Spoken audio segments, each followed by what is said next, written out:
Bonjour à toutes et à tous, chers élèves de la première année du baccalauréat.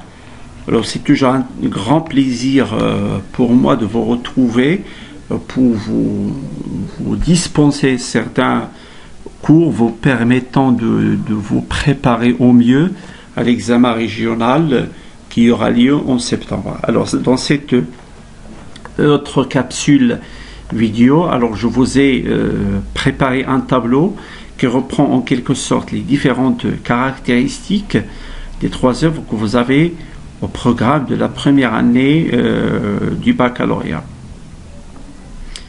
Alors le tableau contient des éléments qui sont liés aux trois œuvres, à savoir tout ce qui se rapporte au paratexte et également des éléments qui sont liés à la compréhension détaillée de l'œuvre. Alors, et pour cela, alors le tableau il se divise en deux parties. Alors vous avez une première partie où vous allez retrouver le nom de l'auteur, la date et le lieu de sa naissance, la date et le lieu de son décès, le titre de l'œuvre, la date de publication de l'œuvre, la date d'écriture de l'œuvre, le contexte historique, le genre de l'œuvre, c'est-à-dire le genre littéraire, l'époque, ou bien le siècle, le personnage principal dans chaque œuvre, et puis certains autres ouvrages ou bien certaines autres œuvres de l'auteur ou bien de chaque auteur. Alors tout cela c'est dans la première partie du tableau. Alors dans la deuxième partie du tableau, vous avez la focalisation utilisée, les principaux registres utilisés, le nombre de chapitres, le nombre de scènes et un petit résumé pour chaque œuvre. Alors pour la focalisation, on peut dire focalisation comme on peut dire également point de vue, c'est-à-dire le point de vue adopté dans chaque œuvre. Alors il peut s'agir d'une focalisation zéro, une focalisation interne ou une focalisation externe. Pour les registres, ce sont des registres littéraire, c'est-à-dire le registre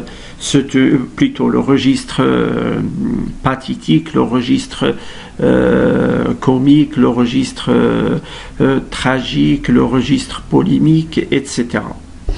Pour les chapitres, alors vous avez des œuvres qui sont composées en chapitres, ou bien qui sont composées de chapitres, et d'autres œuvres qui sont composées de scènes. Si l'œuvre est composée de chapitres, vous allez dire quel est le nombre de chapitres. Si elle est composée de scènes, vous allez dire quel est le nombre de scènes. Vous allez proposer également un petit résumé pour chaque œuvre. Alors jusque là vous avez les cases du tableau qui sont ou bien des deux parties du tableau qui sont vides. Alors dans les prochains slides vous allez découvrir qu'ils sont remplis et complétés. Alors je vous propose de vous arrêter au niveau de ce slide-là, de répondre d'abord à tous ces éléments-là en complétant le tableau, avant de découvrir les réponses dans les deux slides qui restent, c'est-à-dire dans celui-là et dans le suivant. Alors, vous avez les résumés qui sont donnés là à titre indicatif. À chacun d'entre vous de proposer le résumé qu'il a préparé ou bien qu'il a dégagé d'après sa lecture de chaque œuvre.